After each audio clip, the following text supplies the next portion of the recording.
Keean is 9. I hate the fact that y'all know all these poems. We love him. Keean is 9. Stands a proud 4'2". His smile is one that automatically conveys mischief. His voice still carries an essence of innocence. His posture is powerful. The way he holds his head up lets you know he ain't never going back down from the fight. His most striking feature is definitely his eyes. They're icy blue. The storm held behind them. If you look closely enough, you'll see the only thing holding the destruction back is a look of malice and vengeance. My first week working at the Boys and Girls Club, I lose myself in it.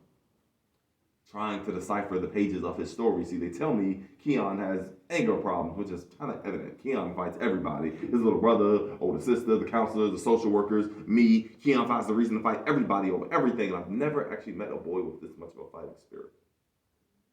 After breaking up his third fight of the week, I finally break down.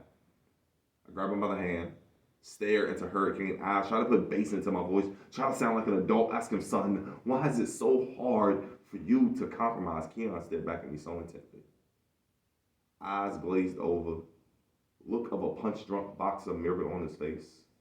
Spoke words too prophetic for a boy still learning how to read. He said, how do you stop fighting when it's the only way you know how to stay alive? That day, Keean cried in my arms, left my shirt drenched in his soul. His tongue started to unravel all these stories of demons he has been fighting since birth.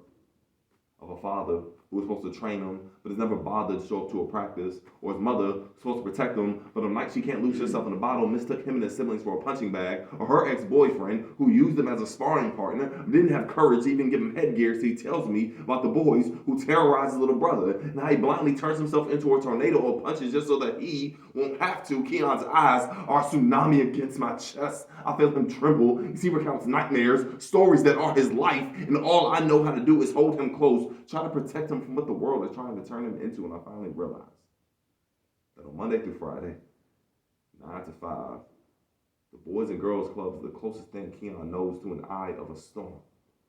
This is the only place his life has ever been calm. So it makes sense for him to rock the boat from time to time. When your whole life has been nothing but a tidal wave trying to capsize you, you unconsciously brace for an impact that may or may not even be there. I watch him blink back tears. I watch him blink back tears of desperation, and this is when I feel my most helpless. Like I'm a corner man being forced to watch a fight with his hands tied behind his back. Because when his grandmother picks him up and the door is shut behind him, this will still be Keean's life. There's no way for me to throw in a tie.